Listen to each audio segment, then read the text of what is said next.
ایک بچے نے پوچھا تھا کہ یو کے کا اسٹڈی ویزا اگر لینا ہو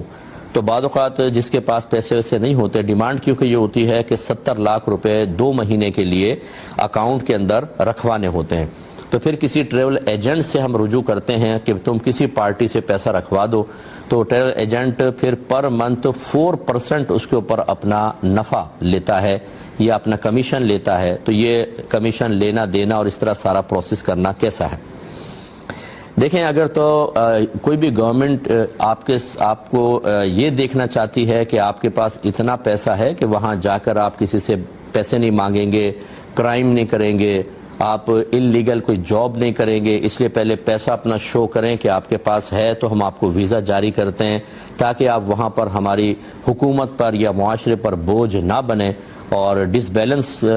ڈسبیلنسی پیدا کرنے کا سبب نہ بنے۔ اگر ایسا ہے تو پھر تو آپ کے اپنی ذاتی ملکیت کے وہ پیسے ہونے چاہیے، کیونکہ اگر آپ صرف دکھانے کے لیے کریں گے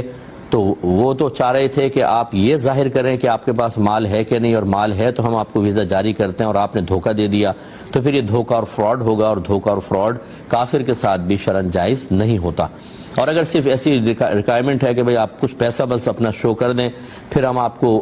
ویزا جاری کر دیں گے، میرے خیال میں ایسا ہوتا تو نہیں ہے، لیکن چلیں اگر بالفرض ہے پھر یہ ہو سکتا ہے۔ لیکن اس میں بھی صرف پیسہ رکھوانے پر کمیشن لینا تو یہ شرعاً کوئی ایسا کوئی مالی ایسا عقد نہیں ہے کہ جس میں شریعت اس کی اجازت دے، تو یہ شرعاً صحیح نہیں ہوگا، اس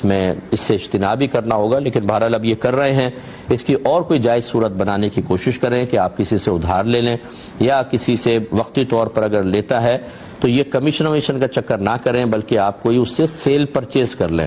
مثال کے طور پہ ٹریول ایجنٹ سے آپ ایک پین خرید لیں اور جتنا 4% بنتا ہے پر منتھ وہ اس کو ہر مہینے ایک پین خریدیں، اتنا پیسہ پین کے بدلے دے دیا کریں، تو پھر یہ پین کے بدلے آپ قیمت دے رہے ہیں، نہ کہ اس جو مالی معاملہ وہ کر رہا ہے جس کا شریعت سے بظاہر تعلق نہیں ہے یا وہ عقد شریعت اس کی اجازت نہیں دے رہی، اس سے آپ بری ذمہ ہو جائیں گے۔ باقی اس نے رکھا دیگر معاملات کیے وہ اس کا معاملہ ہے، اور اس میں آپ کم از کم